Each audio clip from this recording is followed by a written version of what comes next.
My name is Dirk Huntenburg. I'm a German. I'm here now since 1990 in Ireland. I'm a senior partner in one of the leading vet practice here in the southeast, CCW Carrick Vets Limited. We have a mixed practice, 5 vets.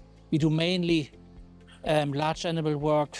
So my name is Mark Drohan and I farm in County Waterford, and I'm making 150 Montpellier cows through 2 robots. Since a young child, I was raised on the farm, so I like farming life, and I work with farmers, and I think they're the best and funniest group ever you can work with.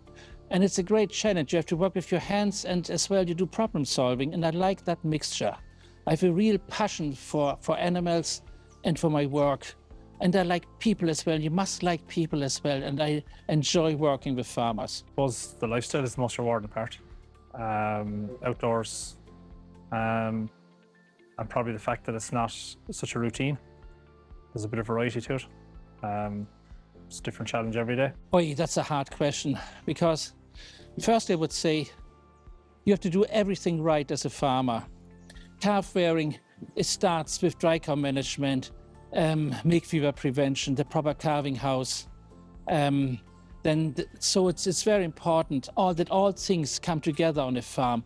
But if you really want to compress it in 3 small things, it is calves. They want the dry bedding to sleep, they want fresh air, and they want plenty to eat.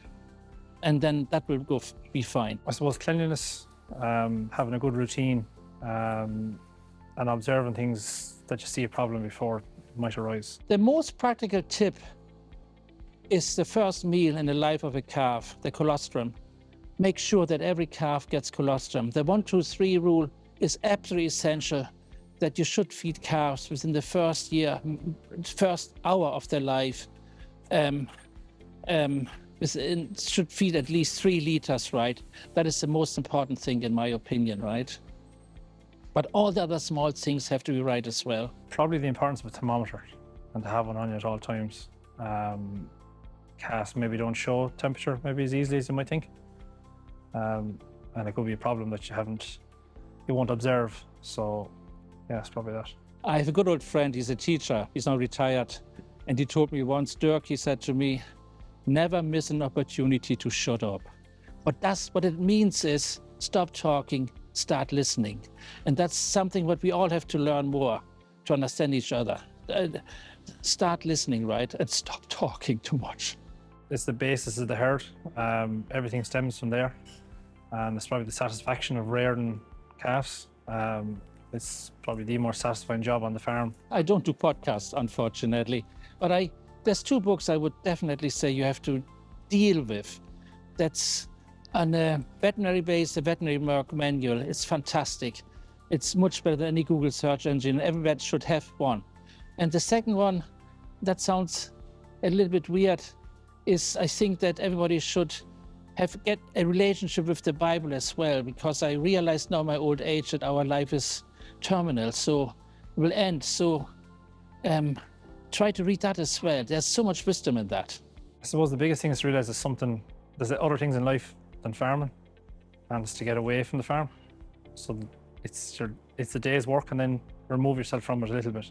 Have something else to look forward to and enjoy outside of farming. For me personal, I call it the golden hour. That is early in the morning, where I stand up and I make my first cup of coffee. I sit down, and everything is quiet, and there's no pressure, no stress, and I can really reflect what happened yesterday, and then I can plan for the next day. It's so important that you get this quiet moment just for yourself, where you think what happened yesterday, and then what happens today, right? That gives me peace of mind. It's like meditation maybe, but that's for me so important. Everybody should indulge in that moment, right? Where you don't pressurize to do anything. So just peace and quiet around you, and you can think. It's beautiful for me. I spend a lot of time cycling and mountain biking. Maybe not as much as I'd like, but it's something to get away from, to enjoy outside the farm. They have a very important role to play. And we all know that the goods are the biggest organ we have, and good health is essential for an animal and for humans as well to thrive. So the same like me as an old German, I eat sauerkraut, which with animals, and I feel better in my stomach. The same applies then to animals. With microbes, we improve good health. By doing that, we do a major job for calves in drive. We increase the immunity, the good immunity as well. So it's a fantastic product, and we tried it out, and Mark tried that out. He will talk about that. It does what it should do, right? It's essential. The importance of it. We need to feed ourselves. I think that's the biggest issue.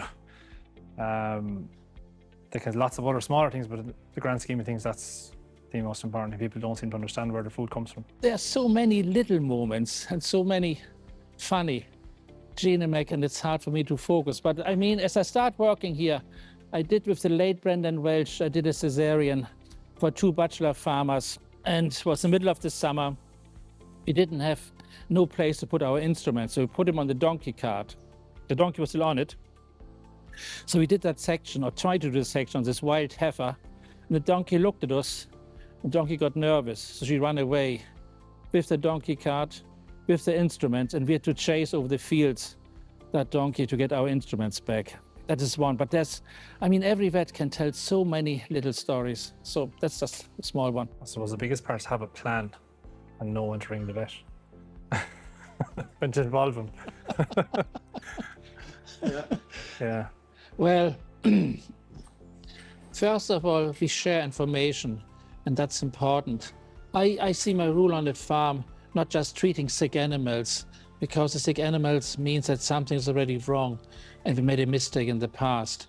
So I think we have a good working relationship. Most farmers see the vet as the guy who looks after the animals, but we are more than that. We can advise farmers in husbandry as well, what calf house they should build, what feeding regime they should do. And I hope that farmers see us more in that role as well.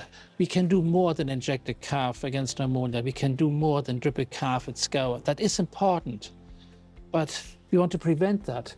Therefore, husbandry, feeding management, vaccination management, we get involved with that. And here, this farm is an example where it can be done. But I feel that farmers, we are more than just treating sick animals, and we have a vast knowledge, and we love to share that with our clients, right? Yeah, I think so. Yeah. It's mostly know when to get involved and know when to ask the right question, and to know what to ask, I suppose.